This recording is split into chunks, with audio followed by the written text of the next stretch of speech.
Y el gobierno estadounidense se ha construido un pretexto para escalar su agresión política contra Cuba de forma peligrosa. Ahora, ¿por qué hacerlo? ¿Por qué, según Trump, nuestro país es una amenaza maligna? Sobre el tema reflexiona esta noche el colega Humberto López. ¿Cómo estás, Humberto? Adelante, tienes la palabra. Sí, gracias, saludos. La humanidad vive momentos de tensión creciente. La disputa de hoy parece perfilarse hacia dos grandes campos de batalla. El control de los recursos económicos mediante el sometimiento y la asfixia y el tan importante, determinante campo de las ideas, la mente de las personas, sembrar el miedo, la desesperanza y anular así los razonamientos, borrar toda lógica básica de análisis de un problema, llegando incluso al punto en el que la verdad y la mentira se confunden, el absurdo prima sobre lo inadmisible. Y todo va hacia un mismo sitio, nuestra mente, ese campo de batalla que es decisivo, porque si se controlan, se guían, se conducen los pensamientos de un individuo, el individuo es tuyo, lo tienes.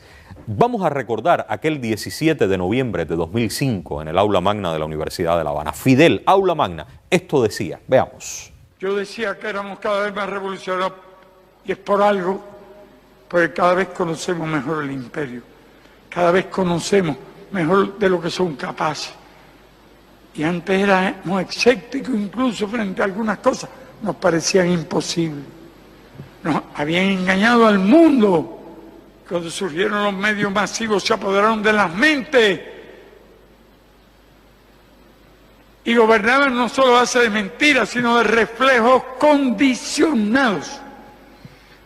No es lo mismo una mentira que un reflejo condicionado.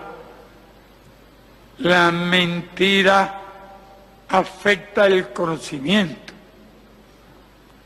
El reflejo condicionado afecta la capacidad de pensar. Y no es lo mismo estar desinformado que haber perdido la capacidad de pensar. Hay que tener eso muy presente. Vamos hasta la actualidad, noviembre de 2025. El presidente de los Estados Unidos publicó esta Estrategia de Seguridad Nacional.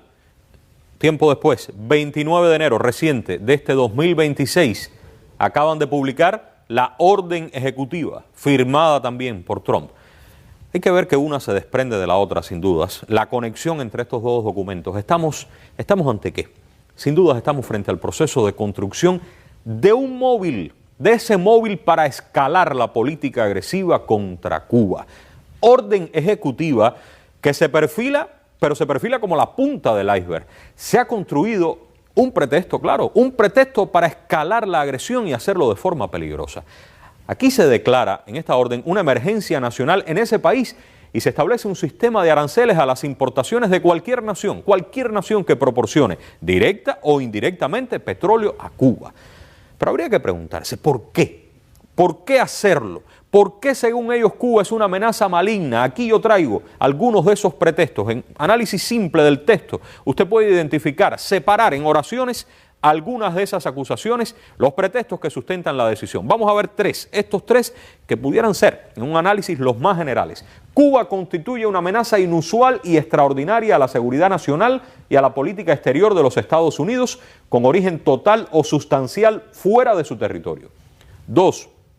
Cuba se alinea estratégicamente con estados considerados hostiles por Estados Unidos, incluyendo Rusia, China e Irán. 3.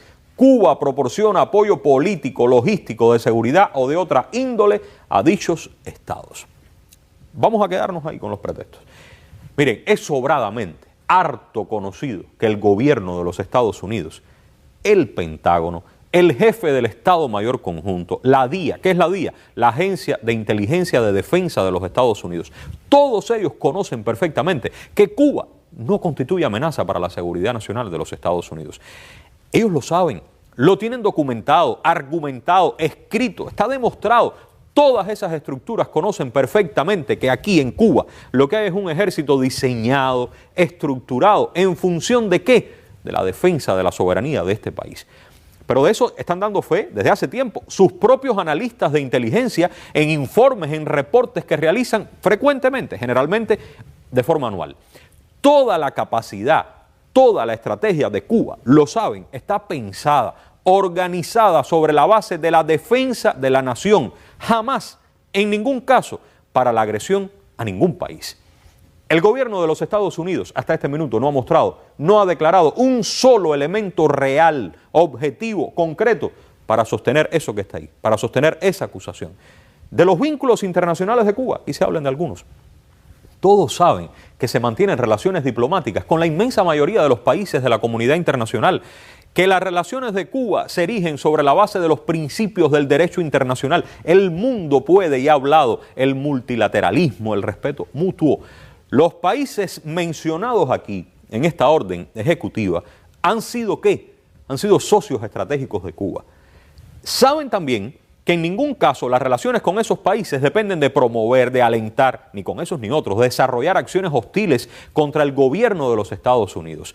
Las relaciones de Cuba se fundamentan en la solidaridad, en intereses comunes, en intereses comerciales, en la colaboración científica, académica. En ningún caso, lo saben en los Estados Unidos, ni carrera armamentística, ni armas de destrucción masiva.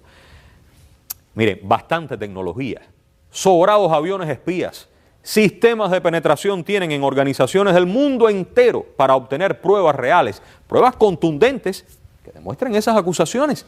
De tener un solo elemento real sobre ese tipo de imputación, ¿por qué no lo utilizan?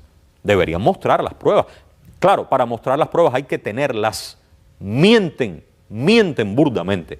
Lo que sí existe en Cuba es un territorio ilegalmente ocupado por Estados Unidos, donde han mantenido a personas privadas de libertad, en no pocos casos violando sus más elementales derechos, esos derechos que dicen proteger y preservar para otros pueblos del mundo. ¿Qué país puede decir que Cuba participa o ha participado en planes desestabilizadores contra sus gobiernos? El presidente Trump, esto es muy importante, los funcionarios de su administración que tienen esta posición agresiva, ellos no son equivalentes a hablar del gobierno de los Estados Unidos, no lo son. ¿Saben por qué? Porque dentro de ese propio gobierno existen posiciones contrarias a esta política. Existen posturas serias, posturas fundadas, que no comparten esa visión hostil, esa visión absurda y criminal contra Cuba. Lo debe tener claro la comunidad cubana allí en los Estados Unidos, la comunidad internacional, los organismos internacionales. Se trata de exterminio, se trata de genocidio. Se quiere realizar el asalto final contra la revolución cubana y hacerlo al precio de hacer perecer al pueblo, a todos nosotros, con tal de rendirnos. En estos días yo he escuchado parafrasear a Gandhi. La guerra económica, decía algo así, no es mejor, la guerra económica no es mejor que un conflicto armado. Una guerra económica, esto que está aquí, es tortura prolongada. Sus estragos no son menos terribles. Más que nunca hoy cobra vida nuevamente el memorándum de Lester Mallory. La fórmula es que sigue siendo exactamente la misma. Claro, como decía el memorándum, claro que tienen que crear pretextos. A pesar de tantas campañas, de tanto odio, por ejemplo, miles de médicos se mantienen en decenas de países, muchos de los cuales se sostienen por la solidaridad y con entera disposición de Cuba, en muchos casos, en no pocos países, sin que medien ningún pago. Cuba no promueve ninguna agenda contra el gobierno de los Estados Unidos. En Cuba no se persiguen opositores políticos. En Cuba existen personas que cometen delitos contra la seguridad del Estado y otros delitos comunes, como en cualquier país. Ya que estamos preguntando, ¿qué pasa hoy en Minneapolis? ¿Quién mató a Martin Luther King? ¿Quién mató a Malcolm X? ¿Quién asesinó a Kennedy? ¿Qué fueron? ¿Qué fue todo eso? ¿No fueron asesinatos para impedir caminos o rumbos contrarios a los intereses, llamemos las cosas por su nombre, a los intereses del Estado profundo, o como se le dijo también, del denominado gobierno invisible? Esos fueron opositores políticos de alguien. Estados Unidos los permite de verdad. Pero no, el pretexto es acusar a Cuba. A Cuba, que desde 1959, con todos los problemas que tenemos, ¿cuántas veces este pueblo ha sometido a escrutinio su sistema político? La forma de organizarnos, de organizar el gobierno aquí. La mayoría de la población cubana lo hizo soberanamente para la Constitución del 76, muchos no habíamos nacido. Después sí lo hicimos de nuevo en el 2019, en la que, por cierto, hablando de cambios, se incluyó el reconocimiento de la propiedad privada en Cuba.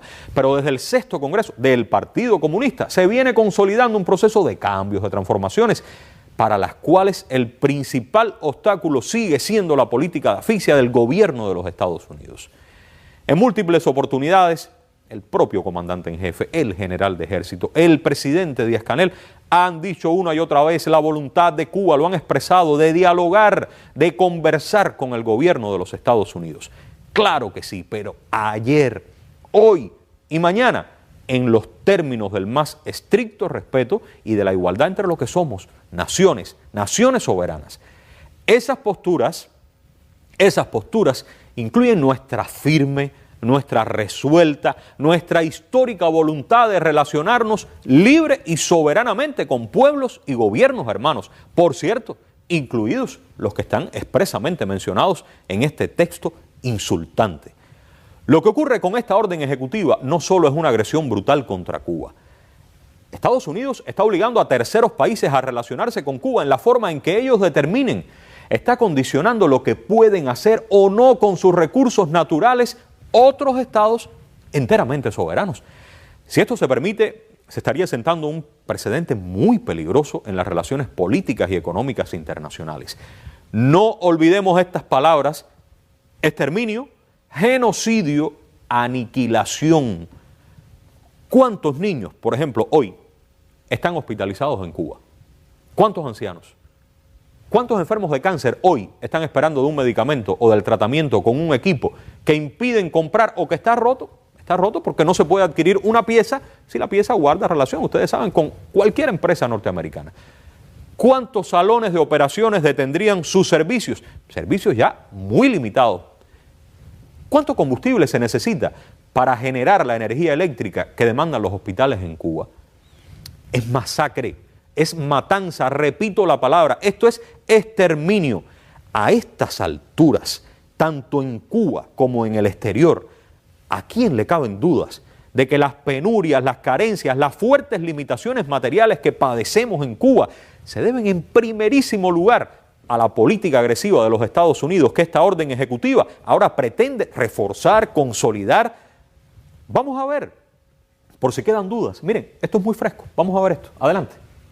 También estamos pidiendo el fin de las remesas a Cuba porque esto va a parar a los bolsillos del régimen. Ese régimen es un cáncer y la forma de curar el cáncer, a veces la cura es dolorosa, pero al final el paciente sobrevive. Cura dolorosa, ¿no? A nosotros nos quedan reservas políticas, creativas, materiales para afrontar este reto. Claro que es difícil, pero es posible afrontarlo. Cuba sigue siendo, a pesar de todo eso, un país estable y un país seguro si usted lo compara con cualquier nación de la región, a pesar de todo, y la voluntad intacta de mantener la equidad y la justicia social como esos principios fundantes de nuestro proceso. Hoy no es solo decisivo, no, es que es justamente en la mente nuestra, vuelvo a la idea del inicio, donde se gana o se pierde la batalla. Si no nos creemos, si no estamos convencidos de que vamos a vencer, de que tenemos y que podemos hacerlo, no va a ocurrir. Fácil no va a ser, no, nunca lo ha sido.